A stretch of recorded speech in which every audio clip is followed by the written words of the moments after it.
Hello, everybody. Welcome to Broadway.com's Live at 5. It is Thursday, May 23rd, and I am Ryan Lee Gilbert. And I'm Paul Wontorek. And we are joined, as always, by the marvelous Caitlin Moynihan. Oh my gosh, hello. The marvelous Mrs. Moynihan. Marvelous Ms. Moynihan. Okay. I'll take it. I'll take it. We I'll also take have it. a fantastic guest. And another with us Tony today. nominee. Another Tony nominee. One of our very favorite people, Tony Award nominee Lilli Cooper Yay! of TOOTSIE is here with us today. She's so good in Tootsie. She's fantastic. I saw it again. She's so always good. fantastic. So good. She's the best. We're very excited to chat with Lilli in just a moment, but first, let's talk about today's top 5.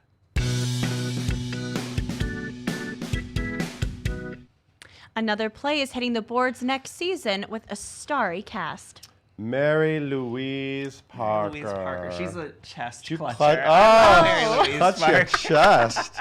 What was your first Mary Louise Parker thing that you really loved? Fried green tomatoes. Absolutely. Good yes. one. Yeah. Oh, yeah. Take But it I'm to a the little theater. older, so I saw her in Prelude to a Kiss on okay. Broadway, Yes. All and right. that was Yeah. my first. But yeah, Yeah. she's. How about Boys on the Side? Boys Anyway, on I the could go Oh, on. my goodness. Yeah. No, she's the best. And I can also focus on what she's been doing the last 20 years, too, which is Absolutely. a lot of great stuff, Yes. including plays. She's a regular on Broadway, and she's coming back in a play called The Sound Inside. This is a play by Pulitzer Prize finalist Adam Rapp, brother of Anthony Rapp. Caitlin just pointed that Yes. out, in case you didn't know. it was And this his is his name. Broadway debut. He is so a very exciting. accomplished playwright. He He's is, written yeah. a lot of amazing plays, but this is actually his Broadway debut. Will Hochman will co-star. They did, Mary Louise Parker and Will Hochman did this last year up at Williamstown Yes. Theater Festival. David Cromer, who is a Tony-winning Award winner. director and an actor sometimes, will direct the premiere. It is about an accomplished professor, that's Mary Louise Parker, at an Ivy League university who prizes her solitude, who doesn't? But when she faces a challenge she cannot tackle alone, she allies herself with a brilliant and mysterious student named Christopher. Intriguing. It's going to be good. Yeah. She won a Tony Award for Proof. She won an Emmy Award for Angels in America, my the goodness. HBO version of that. And she's fantastic. been Tony nominated for Prelude to a Kiss and Reckless, and she's been in a lot of other things. Anyway, she is fantastic. This is all starting September 14th, not that far off. September 14th, open. I feel like we're always We're doing already news. planning the new season. We're always It's doing crazy. news for things like 3 years down the Yeah. road. This is soon. Yes, this is this actually soon. upcoming season, It opens October 17th. It'll be at Studio 54.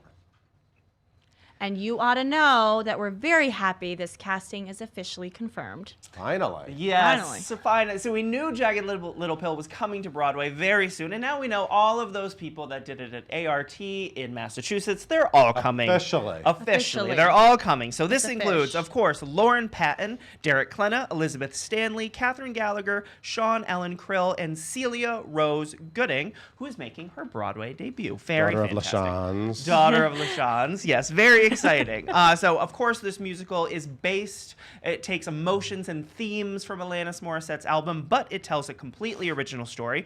It's a book by Diablo Cody, who wrote the movie Juno, of course. It follows a family grappling with uncomfortable truths and many of the urgent issues deeply affecting our communities and our world It's today. a lot. I It's a saw lot. it in Boston. It's very, a lot. very emotionally heavy. Yes, and of course, all of those songs you love from Jagged Little Pill, Ironic, You Ought to Know, Hand in My Pocket, they're all on the show as well. It will be playing the Broadhurst Theater beginning on November 3rd, begin previews, and then it will open on December 5th. So that's coming very soon. Very exciting. Can I just say, Please. what you actually meant to say is Lauren Patton will be raising the roof Yes. off the Broadhurst Theater starting November 3rd with You Ought to Yes, Know. people are obsessed. Wait till you see that number. It's everything. And the cast of the upcoming Magic Mike musical is going to be able to keep their clothes on for a little bit longer. Wow. Devastated. Okay. Well, we Devastated by what happened love here. male strippers. Of course I do. And we Yeah. love new musicals. Yes. I know, And I so love- I Magic love Mike Channing was Tatum. kind of something that we were looking forward to. I was, and, you yeah. know, it's been in the news because the entire writing team left the Yes, project. they did. And then they were like, but we're still going to do a big world premiere starting in November in Boston. That's still happening. And we were all like, wow, Is how's it? that going to work? Yeah. It's off. The world premiere of Magic Mike at the Emerson Colonial Theater is now off. It's not ready for production because there's no script. But director Trip Coleman and choreographer Camille A. Brown, who was here recently, Yes. another Tony Yeah. nominee, they're still working on it, so we're not really sure what the next step is. Yeah, right. But we're looking forard to it. I can't wait to see it when We can't I wait get to see it, but it's just not yet. Not yet. And casting has been announced for this new off-Broadway play. Yes, playing at the Public this summer is Mojada. It is a new play based on Medea. It is by Louise Alfaro. And the cast will include Sabina Zuniga Varela, Benjamin Luis McCracken, Vanessa Aspiaga, Alex Hernandez, Ada Maris, and Socorro Santiago will be leading this new play. Who's directing it? Who is directing it? Do I just like have you it saying here? fun names. Sorry, oh my, I don't know. Che-Yu is directing it, of You're course. so good yes. with you're so good with names. I No, love it. thank you. This is inspired by the ancient Greek story of Medea, but it follows a young Mexican mother who gives up everything to bring her son to America, only to find out that America demands even more. It'll play the Public Theater this summer. It'll begin previews on July 2nd and will officially open on July 17th. Love the Public. Love the work if that it's they based do. on Medea, I'm worried for her son. Oh, yes. Probably not going to work out very well. But very exciting. And these two stage favorites are lending their voices for an upcoming new podcast. Well, we also love LGBTQ plus romance podcasts. It's almost our month. We don't get enough of them. We don't get enough of them. But now No, we don't have get enough one. of And what that. is it called? Is it called Two Princes? Two Princes. It is. It's called yes. Two Princes. Not It's the Spin Doctors song. This is I don't an even know all-new- that reference. Well, yes, you would have known if It's you a new heard it. fiction podcast, and Ariel Stachel and Noah Galvin. Tony Award winner. Tony, Ariel I'm sorry, you're Stachel. supposed to Yeah. always point that out. And current waitress star Noah Galvin. Yes. They play princes who love it, get on, they're into each other. Yeah. They're rival princes, and it's a whole thing. There's monsters and villains, and also Christine Baranski, Laura Benanti, Daphne icon. Rubavega, Richard Kind, Omar Metwali. There's a lot of people in this. This is really exciting. It's available from Gimlet, which is a great company that makes Yes. podcasts. So podcasts are all yeah. the rage. What else is on the site? All the rage. Also on the site, we have an exclusive video of Grace McLean for her new musical In the Green, which is happening yes. off Broadway. So you can Yes. get a taste of that on the site right now. Speaking of Tootsie, Tony Award nominee Santino Fontana sat down He with sure you did. for Show People. And by the way, Yeah. the last time he was on Show People was like years ago. Right. He wore red pants both times.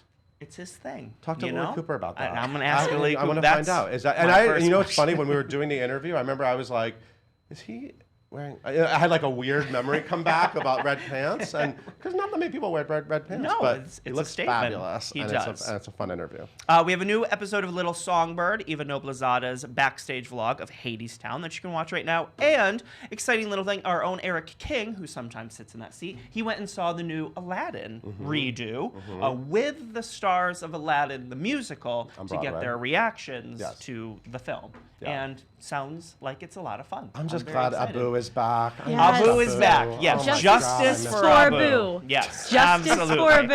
All right. Thank Paul, you. Thank you so I need to much. go. Thank Of you. course. Caitlin, tell us a little bit about today's Tony Award nominated guest. Gladly, yes, we have the Lilli Cooper with us in the studio today to celebrate her first Tony Award nomination for her performance as Julie Nichols in Tootsie on Broadway. She has previously appeared on Broadway in Wicked as Elphaba. She was the original Martha in Spring Awakening. She originated Sandy Cheeks in SpongeBob SquarePants. She can kind of do it all, so be sure to follow her on social media at Lil Coops with a Z. Make sure you get the Z in there to just follow along with her life. Please leave all of your questions in the comments below, and please welcome Lilli and Ryan. Hello, Tony Award nominee Lilli Cooper. Yes, it sounds How so are you? crazy. Doesn't it sound amazing though? Yeah. We are all, as you can tell, obsessed with saying it around here. It's We're really so fun. excited. It's really gotta fun. be. Yeah. How does it all? I mean, you've been in this business for a while. This is, like the awards. No matter what you think of awards, Right. the Tony Awards are. I mean, it's a big thing. Yeah. How does it feel to just be a part of all of this right now? It feels really wild. I said in one Yeah. interview, it was like, it feels Cuckoobananas. That's Yeah. like the only way that I can describe it. It's amazing. It feels so cool. I'm really proud of the work that I've done, of the work that my Sure. show has Yeah. done, and my fellow actors, and in our category and in our show. We're bubbling with joy and pride. It's really great. It's quite the schedule to keep up too, though. my I mean, God. like you. So I mean, I'm not so to say, tired. So there's the whole 8 performances Yeah. a week type of thing. Right. But now there's this whole other campaign going on. Is it, how are you doing? How are you faring? I think that you just sort of like, you're on this ride and you're on this train and you're just like, okay, we're gonna keep going until it stops. Right. And I don't know when it's gonna stop, but we just gotta keep going. And you know, I keep saying we're all very tired and exhausted, but it's sort of fueling us in a way, our exhaustion. Because we're excited too, and it's just, it's very surreal. I'm not seeing my family and my boyfriend very much. Those people. So that's the one thing that can be a little bit hard. Is like, you know, my mom's like, I miss you. I'm like, I miss you too, Mom. And you're so close to I your know, mom. she Like, lives in she's Hell's great. Kitchen, so I get to see her every now and then. But it's wild. Well, with 11 Tony Award nominations for Tootsie, you get to do all of this with so many of your people. You've got Sarah, and you've got Andy, and you've got Santino. So that must help as well, to just have them there going through it all with you. Totally. Yeah. It feels like this really fun ride that we're all on together. And I see, you know, Scott Ellis and Robert Horn and David Yazbek and Simon Hale and like all of our team, our whole family. It sort of feels like we are fully represented, representing the show. Absolutely. So that's really special too. Right. When you first, let's talk about Tootsie a little bit. When you first found out about this adaptation, this sort of reimagining of Tootsie, because of course it's based off of the film, but it is a different story. When you first found out about it, or this take on Julie Nichols, what excited you most about it? Why were you so eager to sink your teeth into this, to be a part? Yeah, well, I think what excited me the most was the fact that I was going in for this role in the first place. I think that it came as a surprise to me when I got the email in my inbox from my agents that I had an appointment for this. You know, I don't think I ever could have imagined that I would play a role that Jessica Lange originated, you know? Who could? Who could imagine that? Right. And so I think the openness to of the casting was so thrilling to me. And then walking into the room and seeing the creative team behind that table, I was just like, it's impossible for this not to be incredible. Yeah. And I've known Santino for years, and when I found out that he was playing, you know, Michael and Dorothy, I was just like, there's no better casting that I could possibly imagine. And so with the entire team and with their willingness to cast me, which I'm really grateful for, I was just very excited about it, and I knew that it was going to be great. I'm sure, was there ever a point for you, were you familiar with the film before? So as somebody who was a fan of the film, but also knew like maybe this is one of those things where if we're going to pull it into this time, it's going to be a little thorny, it's going to be a little complicated. Were you ever sort of nervous about the tweaks that were going to sort of be necessary to be in this time? Or did you look at that team and know, well, I might be nervous, but this is all going to be fine? Yeah, sort of, I guess a little bit of both. I mean, I think we all knew that just lifting the film and putting it on stage would not work. It's very problematic. And it is a different time that we're living in right now. And, you know, if we didn't take that into account, I don't think that it would tell the story. It wouldn't do it justice. And, but I felt really safe in the hands of this creative team.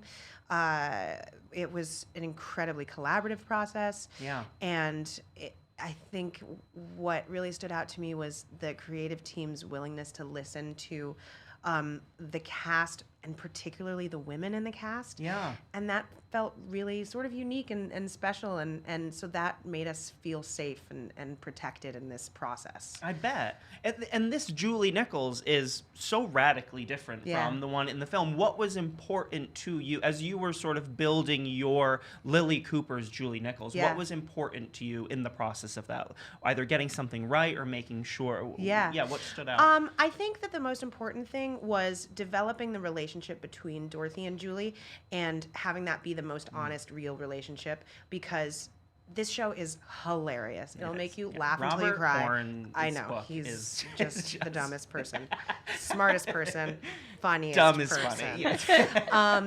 I forgot what I was talking about. But wait, what were we making sure talking the about? relationship between Julie and Dorothy was grounded. So yes, the show is so funny and hilarious, and it's this brilliant comedy. However, we're telling a story that we want people to relate to, right? And so like there are all these amazing one-liners and brilliant comedians on stage. But if we don't care about the relationships and the story that we're telling, then we're not really doing our job. And we knew that we had to fall in love with Julie Nichols. We had to believe that Michael Dorsey falls in love with Julie Nichols, and understand why. And so the thing that I was most passionate about was making sure that she was a lovable, true, multi-dimensional character that we cared about and that we understood. And that was definitely a journey through the process. Robert Horn and I worked, independently together, talked on the phone for hours and to really flesh her out. And so I think that we succeeded in that. Yeah, absolutely. Of course, it had a tryout in Chicago before it came to Broadway. Very well received over there. Was there any conversation you had with Robert Horn or David Yazbek or Scott Ellis where Julie changed from Chicago to Broadway? Yeah. So I sing this song in Act 1 called There Was John, and it's really about the sacrifices that Julie makes to do what she loves, which is acting. And there was a period where the song was sort of more about her relationship with this man, and we realized that it's not about that. It's about her relationship with her craft. Yeah. And so that was one of the biggest shifts that we made, and it was just like small lyric shifts, but it really transformed the storytelling of this song, and it made it so much more powerful because you see how passionate she is about acting and the things that she's willing to sacrifice and risk in her life. And I think that just made it such a deeper story to tell. I bet. And you also have this, I don't want to spoil anything, but you have this killer line at the end that kind of gets the audience, like you get the big woo, cheer at the end. Was that always there, or is that something that was new to Broadway? Oh, okay. Yeah, So was that birthed from a conversation that you had? I remember sitting in my dressing room in Chicago with Robert and talking about how we just wanted that last scene to really hit home, and we weren't sure what it was, and Robert was like, I think I have an idea. I'm not sure how to formulate it quite yet. And so it was through conversations and through sort of discovering what it was that we wanted to change that we discovered what that was. And Robert wrote this just beautiful, powerful it's a killer line. I know really that really stands out, and it sort of it sums up the show altogether, I think, in a really powerful way. Agreed. And so obviously Santino has been involved with this show for a very long time, and you see it all there. He's incredible. But so you had to have built a relationship with Santino as Dorothy, but then build an entirely different relationship with Santino as Michael. Right. What kind of conversations did you two have? What were your chemistry building activities? Yeah, that's so interesting, actually. I haven't thought about it that way, but right, Julie has a different relationship with Dorothy, obviously, than she does with Michael. And Very the thing is, Santino's Dorothy is just so lovable. You just fall in love with her. You want to be around her, and you want to know her.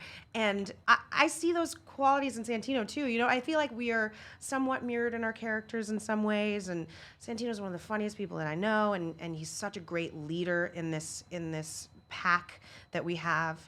And so he just made it easy to find that relationship.